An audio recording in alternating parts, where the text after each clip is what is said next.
The NDP are choosing a strange way to consolidate the massive gains they made in the general election. Having reached a before unapproachable status of opposition party, having brutally sidelined and diminished the Liberals, they launched an extended leadership campaign that drew almost all their big names outside the House of Commons. Following Mr. Layton's passing, they nominated as interim leader an MP who, whatever her personal qualities, and I am sure they are numerous and laudable, is particularly ill-suited for the role of leader of the opposition. Placing one of their weakest players in that job was extremely unwise.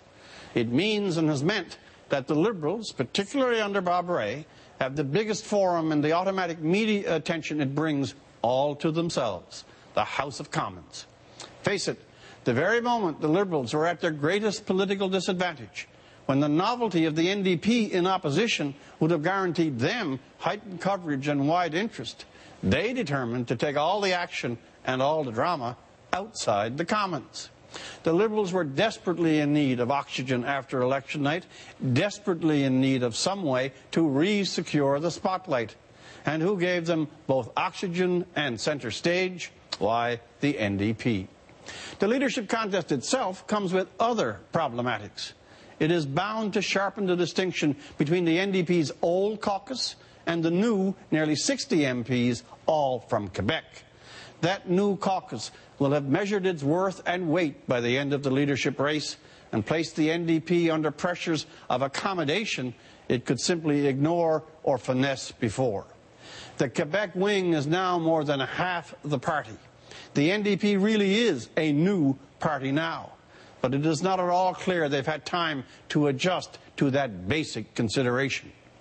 Meantime, while the NDP are busily fielding a small regiment to run for the leadership, Stephen Harper has his own way, is front-loading a lot of his pet legislation. The Omnibus Crime Bill is a good example, at the time his supposed opposition is busy elsewhere. Once again, it's the Liberals and their interim leader who gather the headlines and lead the charge. The party has a feeble presence in the House, a leadership race taking most of its talent out of play, and giving the Liberals the playing field by default at the very time the Liberals are most desperate. The NDP may find itself at the end of it to have surrendered the momentum of its victory and given its great rival, the Liberal Party, a most critical break at a most crucial time. For The National, I'm Rex Murphy.